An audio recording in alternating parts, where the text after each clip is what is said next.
Rooftoppers, Chapter 26, Part 1. The night before Sophie climbed out of the skylight, she left a note for Charles on her pillow. It said that she was going to the police headquarters, though not that she was going via the sky. And it promised that she would be back before dawn. Then she pulled on trousers and Sophie's grey rag of a jersey. She put a candle stump in her pocket, and flexed her fingers and headed out into the dark.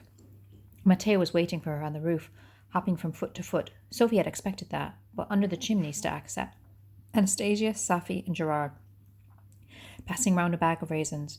Both Sophie and Anastasia were dressed in black jerseys and grey trousers, and their faces looked silvery white in contrast. She had forgotten how beautiful they were. It gave her a shock. Gerard saw her face and laughed. "I know. Mon Dieu, no? But you get used to it eventually." "We're here to keep watch," said Anastasia. "Gerard has hearing like a rabbit. He'll know if anyone's coming, and we brought food." She tipped a dozen raisins into Sophie's palm. As she ate them, the sugar warmed her, and she turned to Matteo.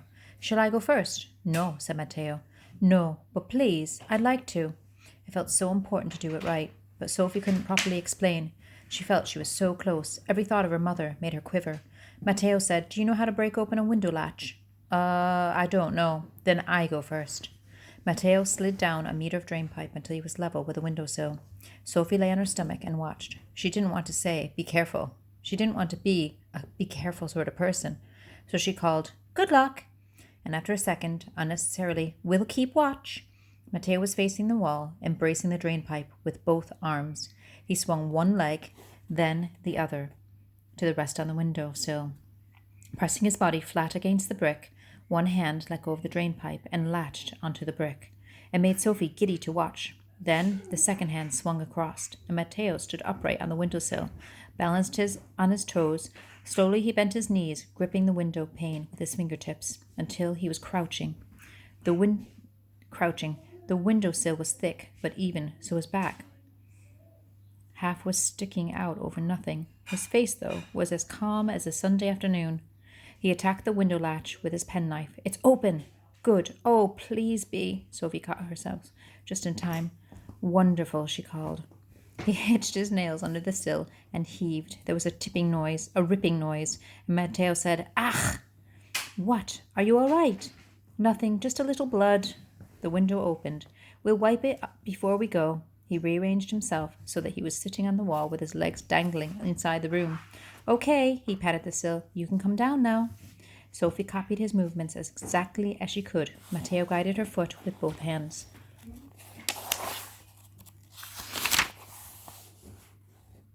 She forced herself to think of cellos and mothers and not of the noise her skull would make on the pavement if she fell.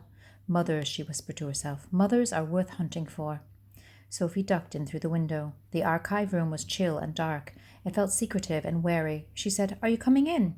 "No, I never go inside." Matteo kicked his heels against the wainscoting. "I'll be fine like this." Sophie pulled the candle from her pocket and struck a match. "Right." She wrapped her hand in her jersey so that the wax wouldn't drip on her fingers. "Where do I start?" She peered at the labels on the cabinets. "Matteo, they're in French." "Of course they're in French. Read them out to me." "This one says meurtre." That's murders. "Incendiaire." Firebombs. Probably not. She crossed to the far end of the room. "Assurance." That's insurance. "Try that one." Sophie tugged at the cabinet door. "It's locked." She couldn't believe she had forgotten, but Matteo's face, framed in the window, was excited. "Of course it's locked. Do you have a hairpin?" "Yes." "Good. Now, wait a second." Sophie fumbled at the pin holding back her coil of hair. Her fingers were shaking and somehow fatter than usual. "Okay," he said. "Bon, now, you have to concentrate. A lock has 5 pins inside." "Cinq." It was one of the words she was trying not to think of. That and round. "Oui, 5. Oh, ach, 5. Numbers are ugly in English. A lock has 5 pins, oui? And the key moves the pins and opens the crossbar. Where's that match you used? Did you drop it on the floor?" "No, it's here." "So you put the match in at the base of the lock, like that, yes, and you push a little left or right." Sophie licked her fingers to calm them and inserted the match into the fat part of the keyhole.